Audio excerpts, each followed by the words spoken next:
ආයිබේවන් මේ වෙනකොට ජනාධිපති කොමිෂන් සභාව ගල්ලඟුරු වංචාව සම්බන්ධව කටයුතු ආරම්භ කර ඇති කියලා විශ්වාස කරනවා.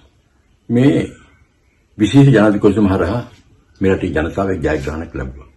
ඒ ජයග්‍රහණය තමයි දැනට මහ ජනතාවගේ ඇගිල්ල දික් කළ තියෙන ගල්ලඟුරු සිද්ධියට සම්බන්ධ මූලිකයන් දෙදෙනා වන කුමාර ජයකොඩි සහ අමාත්‍ය ලේකම්වරයා ඉල්ලා සිටිනවා.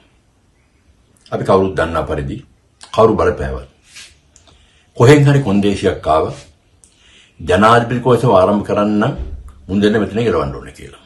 එළවන එක හරි යන්න කියලා ඔප්ෂන් එකක් ගන්න එක හරි ආණ්ඩුවේ වැඩක්. ජනාධිපති අනුර කුමාර දිසානායක එදිනට කිව්වා පින් සිද්ධ වෙ ටිකාල ගෙදර ගිහලා අපි ඔය දෙන්න බලා ගන්න කියලා. ඇත්තෙන් මෙන්න නැති ඕකනේ. හරි. ඊට පස්සේ මේ දෙන්න අසුනත් එක්කම අමතිවරු 4-5 දෙනෙක් නිල වශයෙන් ආණ්ඩුව මට්ටමින් ප්‍රවෘත්ති සාකච්ඡාවක් කළා. ඒ ප්‍රවෘත්ති සාකච්ඡාවේදී ඔක්කොම එකට සංසන්දනය ගත්තොත් එහෙම අරයා කියන එක මෙයාගෙන් ගිලිහෙනවා, මෙයා කියන එක එයාටින් ගිලිහෙනවා. ඒවත් පරස්පරයි. අපි රජයක් විදිහට ලෑස්ති මේ කටයුත්තේදී කිසිදු ආකාරයක වංචාවක් සිද්ධ වුණේ නැහැ කියලා තහවුරු කරන්න මේ පරීක්ෂණය හරහා ඉදිරිපත් වෙන ඒ තොරතුරු ජනතාව වෙත ලැබීමත් එක්ක මෙතෙක්කල් නිවැරදි ප්‍රසම්පාදන ක්‍රියාවලියන් ඒ තත්ත්ව පරීක්ෂණ ඒවා හරියට කෙරලා තිබුණේ නැහැ. ඒ ගල්ලඟුරු ගෙන්වීම පිළිබඳ ඒ සියලු දේවල් පරීක්ෂණ කරලා මාස 6ක් ඇතුළත මේ කටයුත්ත අවසන් කරලා ඒ පිළිබඳ වාර්තාවක් ජනාධිපතිතුමාට බාර දෙන්න.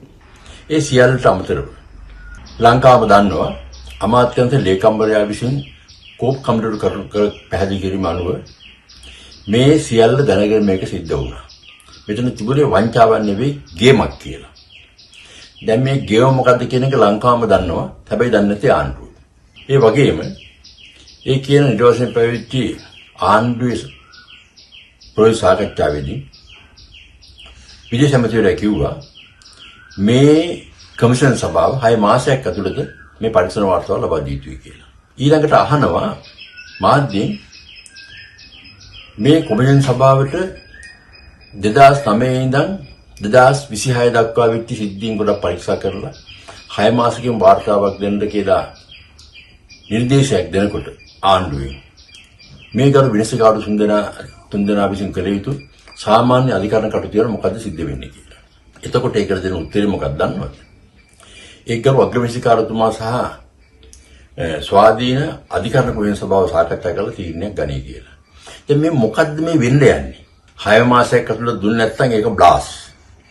එතකොට ඔක්කොම ඉවරයි. ගල්ලඟුරු වංචාවෙන් අපි නිදහස් කියලා කියන්න තදන්නේ. මං හිතන්නේ මේක හරි බරපතල තත්ත්වයක්. මේක හරි බරපතල තත්ත්වයක්. ඉස්සෙල්ලම පටන් ගත්තේ ගල්ලඟුරු වංචාවෙදී කිසිම දෙයක් වෙලා නැහැ කියලා. මෙහෙම යනකොට එක දවසක ජනාධිපතිවරයාට සිද්ධ වුණා පාර්ලිමේන්තුවට ඇවිල්ලා කියන්නේ ගල්ලඟුරු සැපීම සම්බන්ධයෙන් ප්‍රශ්නයක් තියෙනවා. දෝෂයක් තියෙනවා. ඒක ගැන මට කියන්න තියෙන්නේ අපි මේවා ගැන කාලා බලලා නෙවෙයි කියලා. එතකොට දැන් මේ කාලා බලලා නොගෙන ඇවි. දැනට 17 ගහගෙන පාරේ යන්න බැරි තත්ත්වයක් තියෙන මේ ගල්ලඟුරු සංසිද්ධිය සම්බන්ධව. දැන් මේක සුද්ධ කරන්න දාලා තියෙන්නේ මේ අධිකරණ මොකද මේ නිලධාරීන් පත් කරලා තියෙන මේ ජනාධිපති විශේෂ කොමිෂන් සභාවද? ඒ කොමිෂන් සභාව ලවා මේක සුද්ධ කරගන්න ඕනේ කියලා කියන එක බීත හේරොත් කිව්වා. අපි මේ පරිශනා බලාපොරොත්තු වෙන්නේ ආණ්ඩුව නිර්දෝෂී කියලා කියන එක කියලා. ඒක කොහොමද කියන්නේ? ලංකාවේ ලෝකේ ඕන තැනක අධිකරණයක හෝ යම් පරීක්ෂණයක් කරන්නේ යමක් සිද්ධ වුණාද කියලා බලන්න මිසක කෙනෙක් වැරදිකාරය කරන්න හරි කෙනෙක් නිර්දෝෂකාරය කරන්න නෙවෙයි. නමුත් මෙතන වෙන සෙල්ලමක් නෙමෙයි තියෙන්නේ. අපි මේ කොමිෂන් සභාව පච්චලේ ආණ්ඩුව නිර්දෝෂී කියලා කියන එක ජනතාවට තහවුරු කරන්න කියලා. මම දන්න විදිහට කිසිම අධිකරණ නිලධාරියෙක් තොරවිසිකාරතුමේ මේ විදිහට කාගවත් පදේ නසන්නේ නැහැ. විශේෂයෙන් මේ කොමිෂන් සභාවේ ගරු විනිශ්චයකාරතුමාලා 3 දෙනෙක් ඉන්න අතර. එතුමාලාට විසම්මති තීන්දුවක් වුණත් දෙන්න පුළුවන්කම තියෙනවා. ඒක වෙනම කතාවක්. නමුත් දැන් මේ රාමුවේ හැදෙන විදිහට අවසාන වශයෙන් අපකීර්තියට පත් වෙන්නේ මේ අධිකරණ ශේෂ්ත්‍රයේ විනිශ්චයකාරතුමාලාද කියන ප්‍රශ්නය මට මතුවෙනවා. මොකද හේතුව 6 මාසයක් ඇතුළත වාර්තාව දිය යුතු කියන නිර්දේශ සම්බන්ධව මූලික කාලසටහනක් තවම හදලා නැහැ. මෙතුමන්ලා තුන්දෙනා පූර්ණ කාලීව මේ කාර්යය යෙදෙනවාද?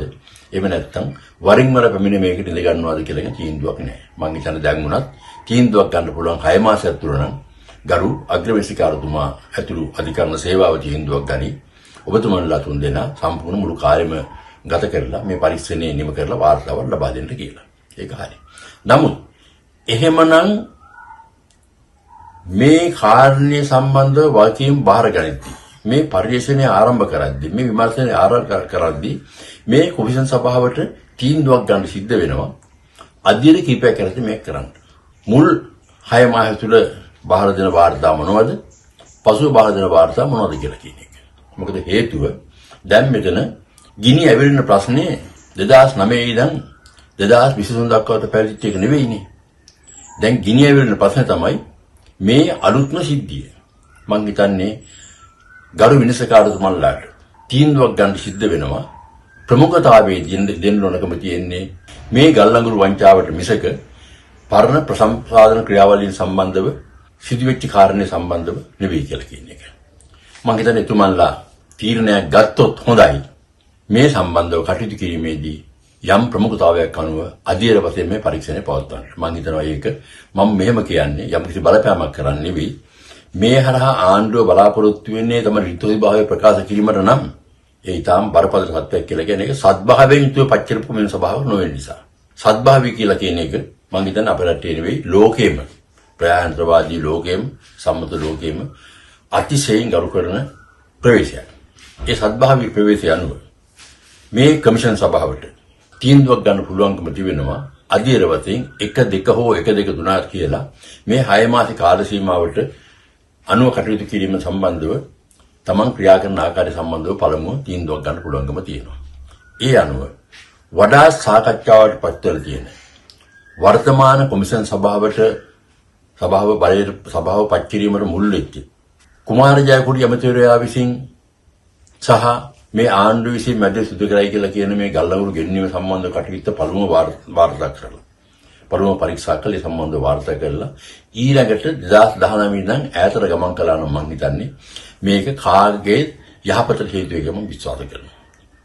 සත්‍ය වශයෙන් ගත්තොත් එහෙම මම පෞද්ගලික විශ්වාස කරනවා. ගල්ලවුරු වංචාව සම්බන්ධව මේ රටේ නීතිය විසින් පත් කරපු විගණකාධිපතිතුන් දුන්න වාර්තාව හොතරම් ප්‍රමාණවත්. ඒකට අය මේ විද්‍යාන රත්නායක කියන විදිහට ෆොරෙන්සික් වාර්තාව අවශ්‍ය නැහැ. දැන් තියෙන්නේ මේ සම්බන්ධව නිදහතර කරුණු වහලා ඒ අනුව කටයුතු කරගෙන යන්න. එතකොට ඊළඟට මේක වංචාවක් නෙවෙයි නම් මේක දූෂණයක් නේ. ඒ කියන්නේ කවුරුත් මේකෙන් ගහලා නැත්තම් මේ වෙලා තියෙන්නේ වැරද්දක්. වැරද්ද කියන්නේ දූෂණයක්. ඒ අනුව අල්ලස්ව දූෂණ කොමිසම විසින් මේ සම්බන්ධව පරීක්ෂණයක් කරලා නඩු පවරන්න ඕනේ. හැබැයි අපි දන්නවා ඉරහඳ වගේ පැහැදිලි රංග දිසානායකතුලින් නම් කවදාවත් මේ ආණ්ඩුවට විරුද්ධව කිසිම නඩුවක් පවරන්නේ නැහැ කියලා. මම හිතන්නේ මේ සියල්ල මේ සාකච්ඡා කරපු සියල්ල 6 මාස කාල සීමාව, ඒ කාල සීමාවට ලැබිලා තියෙන කරන් ලැබිලා තියෙන වැඩ කොටස, ඊළඟ ගානේ රංග දිසානායක සම්බන්ධව රටේ ජනතාවට තියෙන ඔපිනියන් එක, ඒ වගේම බීතහර ඇමතිවරයා කියන තාල අපි මේ පරීක්ෂණ කොමිසම පත් කළේ අපේ නිදොසි ප්‍රකාශ කරන්න කියලා මේ සියලුම අභියෝග ගත්තන් පස්සේ මම කල්පනා කරනවා ජනාධිපති විශේෂ කොමිසම් සභාවේ මේ වගකීම් පැවරී ඇති කවුරු මේ සම්බන්ධව ඊටාම ඉක්මනින් ජනතාව දැනුවත් කරන න්‍යායපත්‍ය සකස් කරගෙන මේ 6 මාසයේ තුල පැවරී ඇති වගකීම් ඉටු කරන කාර්යය කොහොමද කියලා කියන එක සම්බන්ධව රට ප්‍රකාශයක් කළා නම් හරි වැදගත් කියලා මම විශ්වාස කරනවා. අදට මේ ඇති බොහොම ස්තුතියි.